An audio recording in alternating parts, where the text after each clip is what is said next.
मैं सांस रोककर खड़ा था, बस ये देखने के लिए कि सिस्टम काम कर रहा है या नहीं।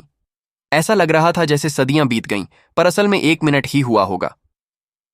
मैं विजय से पूछने ही वाला था कि क्या उसे कुछ अलग लग रहा है, कि तभी मैंने देखा उसकी आंखों में एक चमक थी और वो इधर उधर देख रहा था, जैसे कुछ पढ़ रहा हो।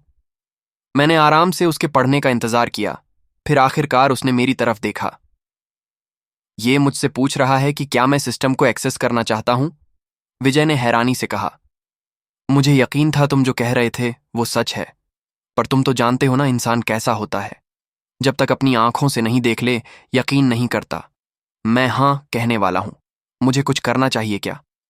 अरे वाह, इसने मान लिया। अब क्या करूं? अरे यार ठीक है, पहले जल्दी से कपड़े उतारो और नहा लो। अगर ये मेरे तरीके से काम करता है तो अगला हिस्सा थोड़ा अजीब होने वाला है। अनन्या, तुम इस हिस्से में उसकी मदद कर सकती हो, और जब मैं तुम्हारे अंदर सिस्टम को अनलॉक कर दूंगा तो तुम्हें इसका थोड़ा सा अंदाजा हो जाएगा। मैंने तुरंत जवाब दिया। विजय जैसे ही उठा, थोड़ा लड़खड़ा गया और मुझे समझ आ गया कि उसके पैर सुन्न हो रहे हैं।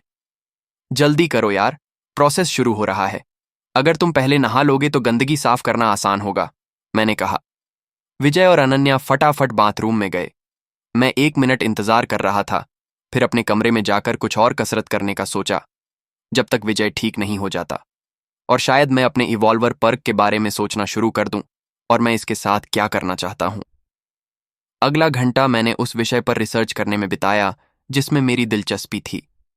मैंने प्रजातियों में विकास के बारे में पढ़ा ताकि मुझे पता चले कि मेरे लिए अगला कदम क्या अच्छा होगा।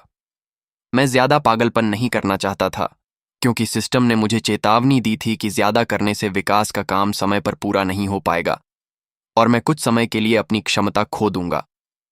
मैं किसी तरह के रक्षात्मक विकास, आक्रामक विकास या उपयोगी विकास के बीच फंसा हुआ था।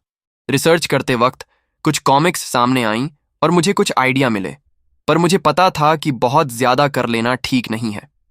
इसलिए रक्षात्मक विकास के लिए मैंने सोचा कि किसी तरह की मजबूत त्वचा का विकास अच्छा होगा, शायद सांप जैसी खाल जैसी।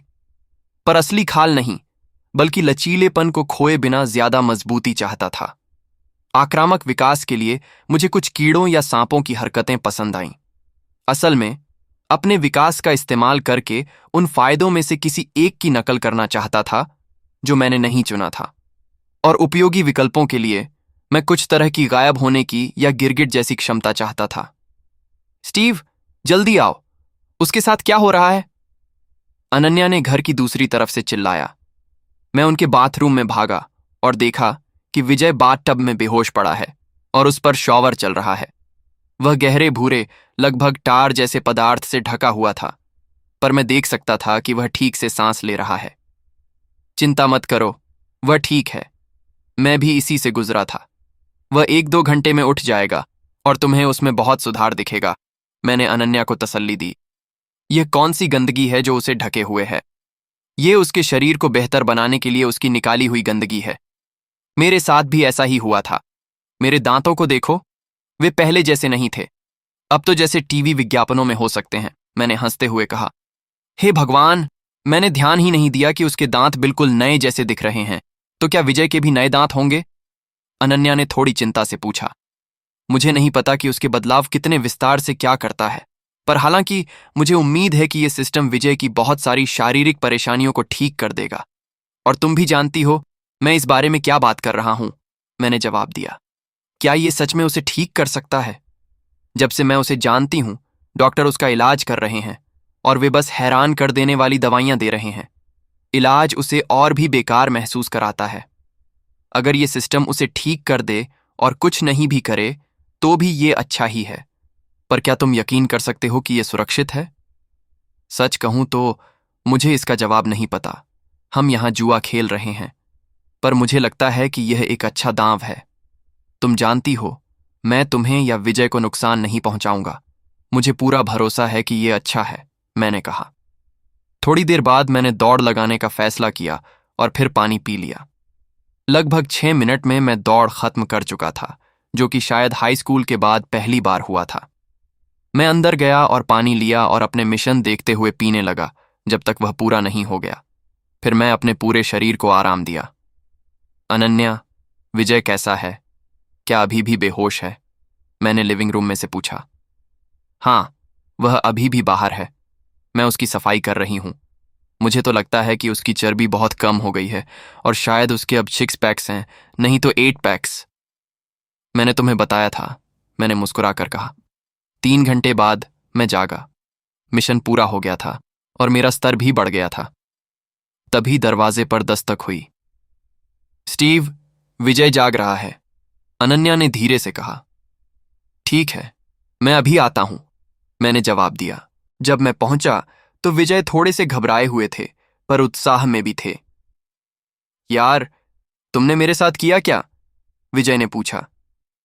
जब तुम लोग बाहर आओगे, मैं तुम्हें विस्तार से बताऊंगा, मैंने कहा। करीब 15 मिनट बाद विजय और अनन्या बाहर आए, मुस्कुराते हुए। तो बताओ यार, आखिर मैं किस चीज के लिए साइन अप कर रहा हूं? विजय ने पूछा। पहले तो अपना स्टेटस देखो और बताओ कि तुम्हें क्या दिख रहा है। मैं जानना चाहता हूं कि हमारी स्टेटस स्क्रीन कितनी अलग है, मैंने कहा। विजय ने तुरंत ध्यान केंद्रित किया और उसकी आंखें फैल गईं। वाह, ये कह रहा है कि मैं लेवल 1 मानव नौसिखिया हूं और मेरे आंकड़े भी बता रहा है। मुझे लगता है कि ये सब खुद ब खुद बन रहा है, जैसे मैं सोच रहा हूं। अगर मैं इस पर और सोचूं तो नियंत्रण ज्यादा होगा, पर यह भी मजेदार रहेगा। फिर हम दोनों खड़े होकर तुलना करने लगे। पता चला कि विजय अब पहले से करीब 5 इंच लंबा हो गया है। मैं भी थोड़ा बढ़ गया था। आगे की बातचीत में हमने मिशन, नई क्षमताओं और अगले कदम पर घंटों चर्चा की। विजय का जोश बढ़ने लगा था और अनन्या भी अब बड़े ध्यान से हमारी बात समझ रही थी। तो अब क्या? विजय ने उत्साह से पूछा। मैं मुस्कुराया और बोला, अब अभ्यास और ट्रेनिंग की बारी है। हमें इतना मजबूत बनना है कि कभी किसी भी परिस्थिति में हमारे ऊपर हावी न हो पाए। इसके लिए तुम्हें मेरे विचारों की जरूरत है और तुम दोनों का साथ चाहिए,